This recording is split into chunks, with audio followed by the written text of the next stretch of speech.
It's not like we're gonna. That's weird. You don't think we'll kill it? So resume. Okay. So now we're recording to the cloud. Okay. Well, hi, I'm Marisa. And I'm Sherry. Welcome to the workshop on how do you get your kids off screens without alienating them forever. Today, we're going to give you a framework for positive parenting that you can use to get your kids off screens while maintaining the relationships you cherish. Great. So let's go. Let's get started. Except that I don't know how. So then let's stop. Pause. Okay. Your screen share. So, does it? Oh wait, stop. Hold on a sec. I want to. Okay. You might be thinking, is this workshop for me? Well, although we feel everyone could benefit from the content, the people who get the most out of it are parents, grandparents, educators, caretakers, health professionals, healthcare professionals, and anyone who influences children. For simplicity's sake, we're going to refer to the noun parents as in all cases. Maybe you're thinking, but am I too late? Well, the simple answer is you're not. No matter the ages of your kids, the number of devices in your home, or if you're simply thinking about giving your child a dedicated device, this workshop is going to give you massive relief. With your kids are 2 or 25, or you're introducing screens for their first time, it will work for everybody.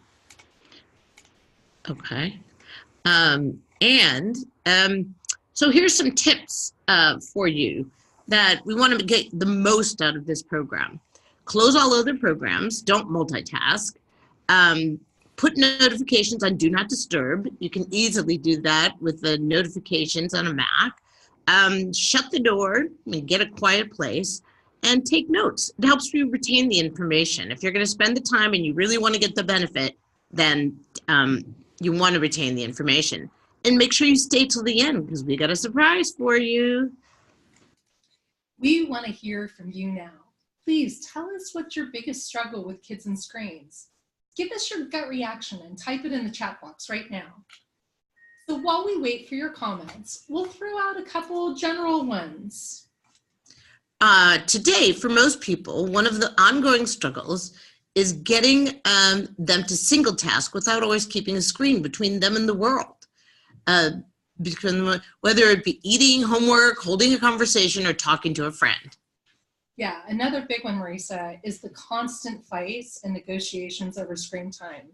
That battle between parents and kids about how much time, how long, and when it's been used. Yep. And one other biggie is kids' perception. The tech use is a right. It's not. It's not. Okay. And okay, so the survey here, based on our work with parents, here are some of the top struggles that people have with kids. Getting them to turn it off or stop, constantly asking to watch, play, or scroll. The basically meltdowns and emotional screaming, and changes to the kids' behavior. They make them passive aggressive or just plain old mean.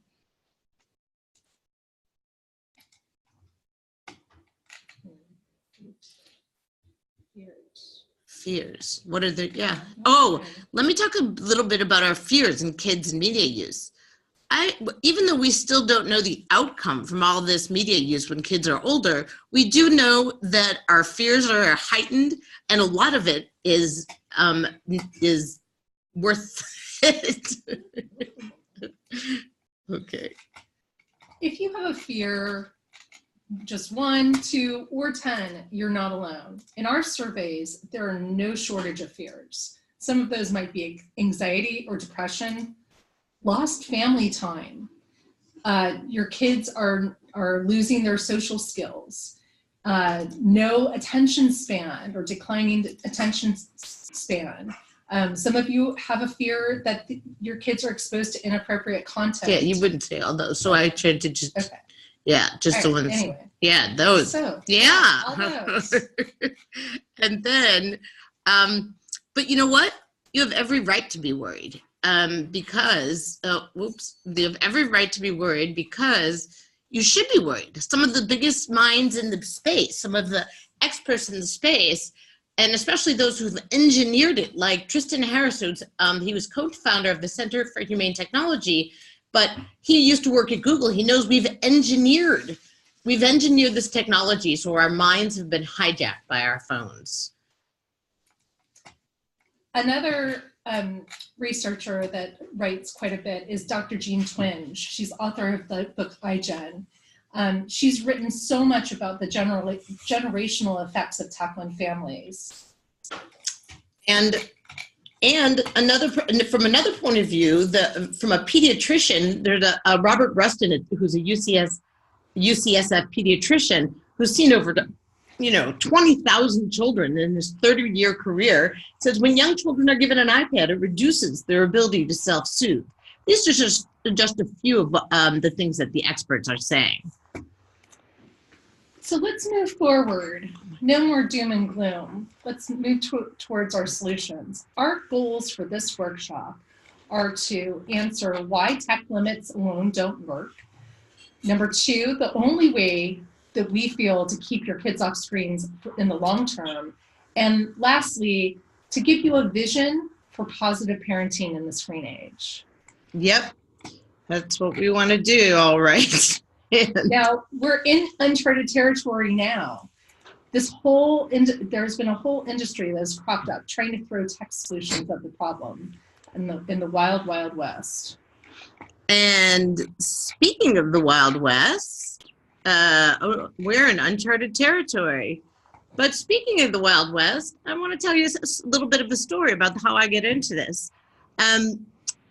Basically, when my son was in middle school, like most of us, we started with just a smartphone because he was starting middle school and taking the bus. But then we invited these devices in everywhere. We invited them into our house. We invited them into our kitchens and at school, and we brought them into the living room, and then more school. And then we brought in the big screens. Go ahead. Oh, this is me. Okay. So, but trouble escalated really quickly. First of all, my son started wasting more and more time. I got concerned about isolation because he preferred the screen in his virtual world to going out with his friends. He didn't really follow the rules or care, and he started lying and hiding devices. Anxiety permeated the house. So we've really needed our son and our sanity back. And so we felt like bad parents. We were overwhelmed by tech and all these recommendations from others. We felt like victims and the perpetrator of the problem at the same time. And we were really afraid for his future. So we needed him back, and we just weren't sure what to do. We needed a common language. We know we needed a common language so we could negotiate this thing. And we needed to reduce the anxiety in the house, and we needed confidence. We were doing the right thing and an action plan for long-term change. So we tried everything. We tried things like rules limiting tech use, but he didn't listen. We tried device-based control settings, and all of them are different, as you know. So it's like you have to go in and adjust the controls every time someone changes an algorithm.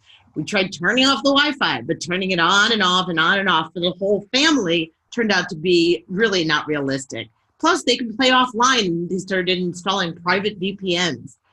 Then we tried, just sitting there in front of them and making sure they're not using these devices. And that, frankly, is exhausting. That means we have to be policed 24 hours a day.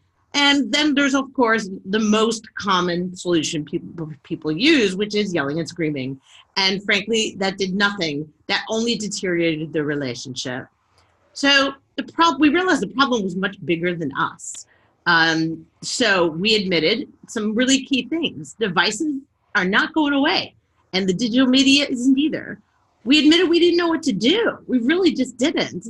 And we needed a reboot to get us back on track. So it felt like we couldn't do it alone. It was simply too big for us. So we did something drastic. we decided to send my son to a 28-day wilderness program. And that program was designed to resolve destructive behaviors and rebuild family relationships, and it was supposed to give us a new outlook, plan, and optimism for success, confidence as a family. But we secretly kind of wanted a quick fix. We thought, hey, let's just get him off video games, send him away and get him off video games. And we were hoping they'd just fix the problem. When he come back, he was fixed. And we just thought, coming out, they'd tell us what to do, so we didn't have to figure it out, and we'd all live happily ever after. Isn't that the way it's supposed to work? But turned out it was much more than screens. It was really a transformational family experience, because we realized the problem required all of this. We were part of the problem, and our parenting models needed updates, and we had to make some changes, and it wouldn't be intuitive. And frankly, adolescence is different today. It really is for these kids, and we just had to admit that and not think that we knew what we were doing. There's no easy solution, as much as we all wanted to, and we really want a close, wet relationship with him, that it wasn't just everything that was wrong. We had to look at, what do we really want to be right? So we left our plan. We had our plan when we left the Boundary Waters in Ely, Minnesota. We said the relationship is the patient, and we reflected on the role. If you put the relationship at the center of this whole battle with screens, then you say, okay, everyone's got a role. And we each agreed to change behaviors, not just parent-child telling them what to do. We wrote down our goals as a family and understood what each other needed. And this resulted in this parent-child agreement for tech use we call a screen contract. So we started the plan and filled it out together, and we just made it go for a week or 2 weeks because that was all we could really envision. And then we created a contract for a month. So this then, as usual, you have best laid plans and life still happens. We had a family vacation planned, and then you return to your same home life. For us, that meant a vacation with 6 of his cousins on devices the whole time. And the other thing, what I had to do, instead of just storming off, was reframe my expectations around tech use and about the absolute way that these changes might happen. And the other thing is, just as you make these changes, I had to really come to the conclusion that my family is worth the fight, and I'm not going to give up. And for my son, you might think, hey, was he different? Did it work? Well, he had the new outlook for the role of distractions, because they were able to show him what he wasn't getting if he, in fact, allowed those distractions in his life. And he learned about the relationship between time, goals, and action, something I really think should be taught in school.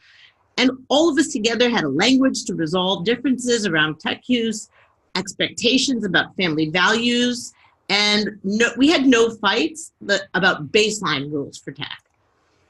And in the end, we really felt a sigh of relief, mostly because my son said, Mom, I think you overreacted. I said, I'm not afraid to do it again. But we did have improved family relationships and long-term change. We felt like we had a lifetime commitment for balance with technology. And frankly, it really does take a village. And I decided we took on the role of being their tech life mentor, not just limiting screens. It's not just me that this works for. In fact, the people that we've worked for are people like single dads raising 2 girls, and then another mom who's also, well, I won't say she's divorced, but sometimes the kids have presenting problems like dyslexia and ADD and OCD, and sometimes those kinds of kids, you think it might help, but actually this program is right for everyone. Yes, that's right. We designed our program to fit the needs of a diverse set of families, knowing no matter what your circumstance, the program will suit your needs. Where you live, doesn't matter your family size, ethnicity, your marital status, socioeconomics, whether you work inside or outside the home, there's a common denominator everywhere. Tech overuse is prevalent across all of our differences. So we like to call we're very versatile. We like to call our versatility as our secret sauce in this program. Okay, and what we think is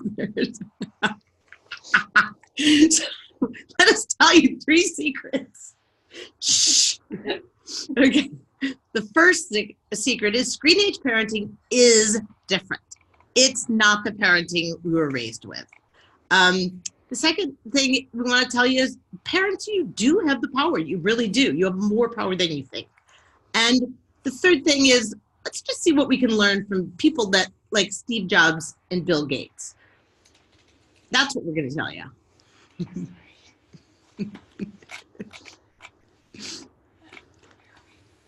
Here, right there. Secret number one, the first thing we need to understand is that screen age parenting is different than before and needs to be approached differently. Because this is the tech Wild West, our parenting approach needs a serious reboot. Yep, it sure does. And we, there are tons of information available. I mean, I could have taken what I'd learned when I wanted to share it and written a book, or did a podcast, or created a great website, or some video tutorials. But I know from personal experience, it takes more than tech control apps, which actually always have problems and are only about limiting. I've seen that online courses turn information into action. I've experienced it with several times myself with productivity work I've been doing with Lifehack Bootcamp. And frankly, online courses are the best way to create transformation. They really do create long-term behavior change. So then we're meet Shelley. Meet Shelley. This is where we need to stop. Okay. No, let's just go through it and see. Meet Shelley. So this is another person that it worked for. Again, just to say, hey, does this approach work? I mean, they give you the content, the worksheets, and the ways, and we deliver it in a unique way. So both you and your kids can have a revelation. Secret 2. Go ahead. Parents have the power. It is important. It is important for you to pay attention to that nagging feeling that you wish you had more control over technology in your home. You can take action to influence how the tech shows up at your house. You can have discussions with your kids about it. And those discussions, those can be positive and don't take too much time. So don't just shush those nagging feelings away. You can do it. My story is considerably shorter and less dramatic than Maurice's, but equally as important. When she came to me with her idea of educating parents about tech use at home, I initially had thought about all the reasons not to look at my own kids and home environment. Why? Because initially it appears to be easier that way. I tried to reason with myself that my kids get good grades and overall don't have behavioral issues.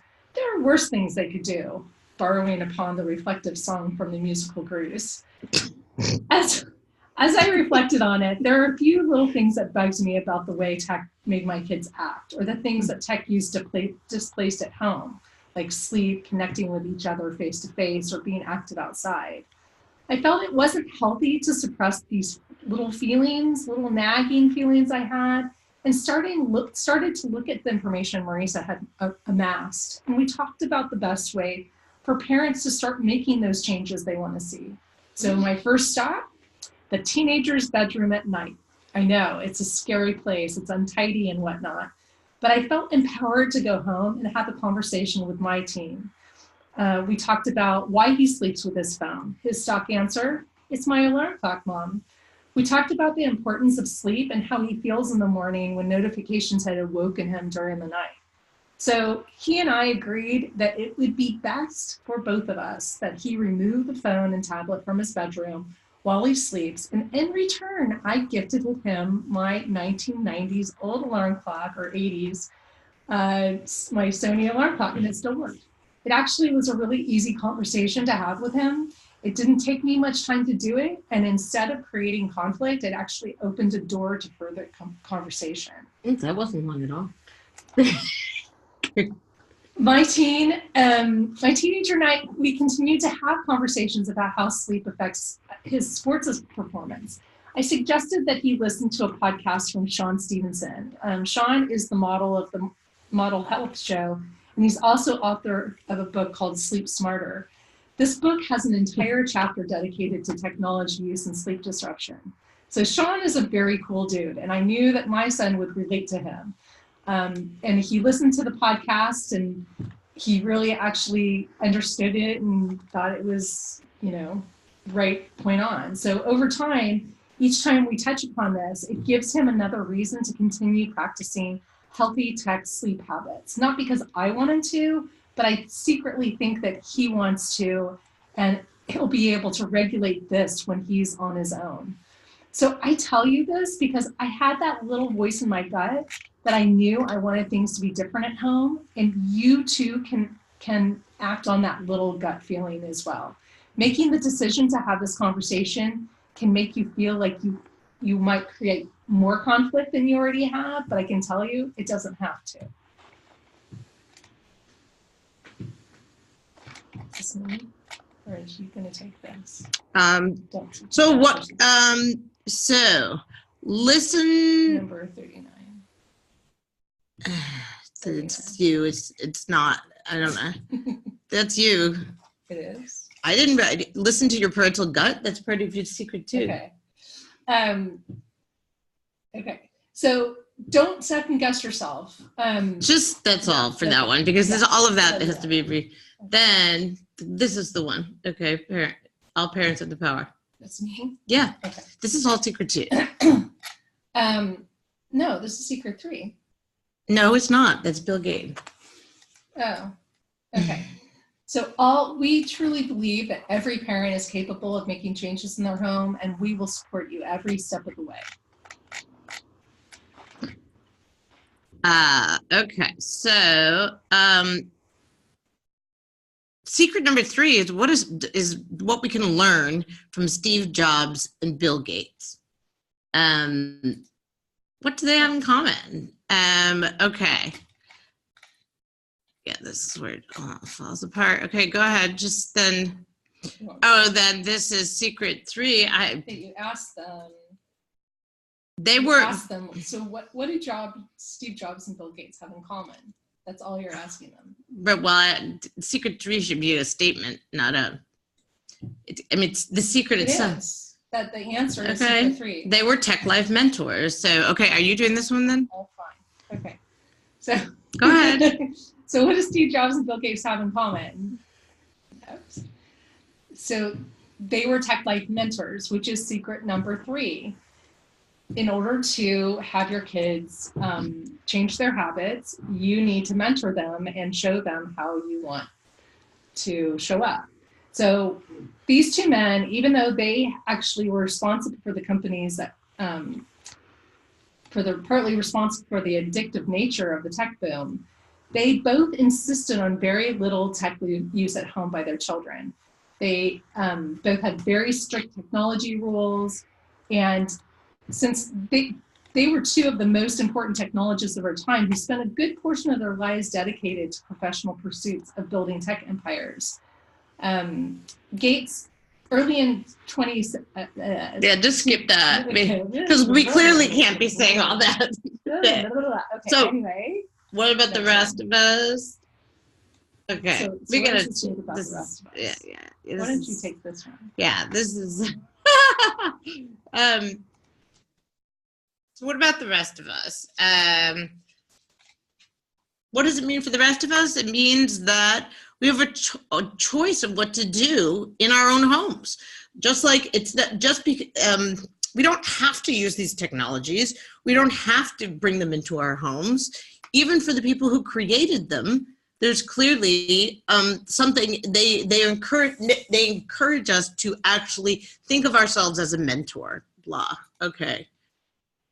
And then this next one is basically is that you? I mean, the point is, let's just go through the rest going. This one would be, okay, not even one picture of family yet. Be a Tech Life mentor. And this is how you might do it or something like that. A picture, I don't know. And then,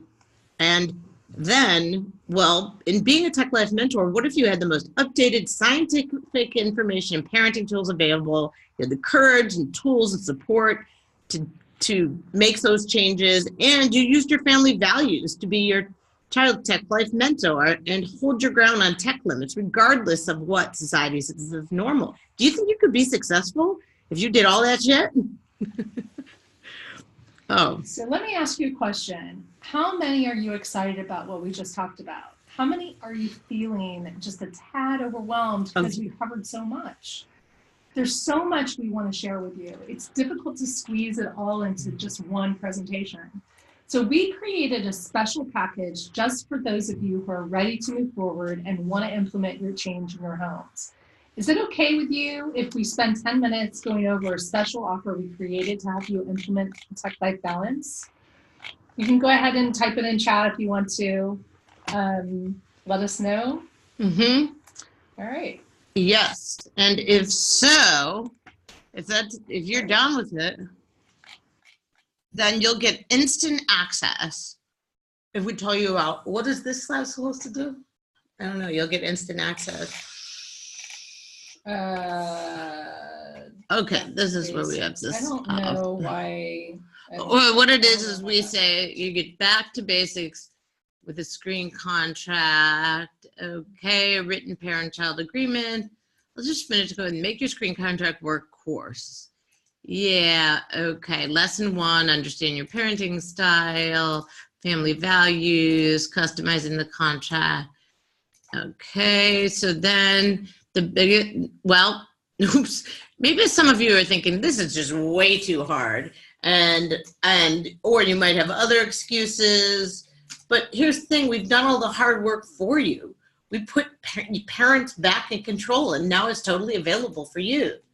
So you'll get the intelligence and experience, and of $16,000, you'll get all the intelligence of this wilderness expedition and brain trust.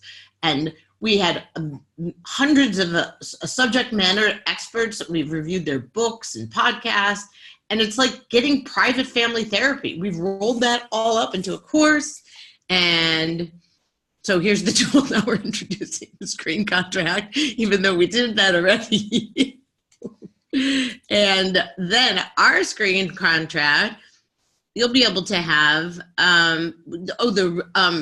you'll be able to resolve differences over problems.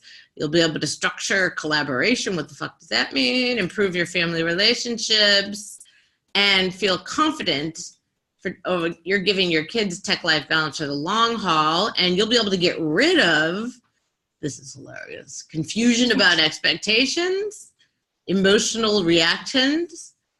What else? Anything else? Threats to take away devices and hiding devices and forgetting. Include copy of written agreement after Outward Bound on how it evolved. Okay, so we've solved the problem for you because we made it easy to do something hard. These were the things we took away from Outward Bound. We had so many different versions. One of them is scratched on a piece of paper and evolved over time. And we've literally taken all the hassle out of that for you. I don't know. Wow. Why a screen contract? And here's what you get. You get experience and a tool. You get parenting intelligence and expertise. Oh, customizable contract that we've developed for you. You get the total value of $1,650.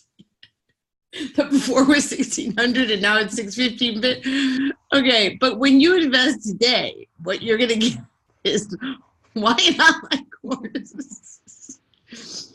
Oh, you get multimedia that allows you to watch, listen, or read, and then you get access to blank that will help you with blank. Oh, that's what we do there. We want to talk about that blank and blank, and that's like $6,000. And then, oh my God, wait. Then we want to with this and you'll get this course. And the templated screen contract and multimedia formats and a total value of $22,500. And we can make it actionable because we have all these actionable worksheets You can download. I mean, what everything that's in those worksheets, that's $2,500 worth. Oh my God. And then experience, and you'll get all this shit. You'll get, experience a tool, multi-format course, actionable worksheets. Oh my God, actionable worksheets and all this other shit. And it's all worth $25,000 now. And the supportive community. Yes, it takes a village and it's priceless. So what you'll get now, I mean, you'll get all the intelligence and experience, and then you'll get a templated screen contract, and you'll get the online course in multimedia formats, and you're going to get these worksheets and this community. And you can get that today for that, all valued at $2,500. And then we revisit the problem briefly and tell you more about that. What would it be worth to you if you were successful? Well, yep, and that's what it's worth, but I'm going to give it to you for a very special offer, and that's why it's really the best. And you have choice number one: do nothing, and you'll get nothing, or test it out and see if it'll work. Money back guarantee. Yep, real question. Gambling, if it only does half of worth it, what I say is like the price is so low, and here's all that you get. Da-da-da-da. And for those, if you do it on this call, you'll get a bonus 30-minute private coaching call, and it's only good for the first 10 people who sign up today. So sign up. I think we should do it for everybody who's on the coach call, on the call. There's not gonna be very many people anyway. Don't miss the bonus personal call for the first. Okay, that's all. Okay, stop recording. Stop a screen share. Well, we did it. Wait, it's still recording. Stop. Yes.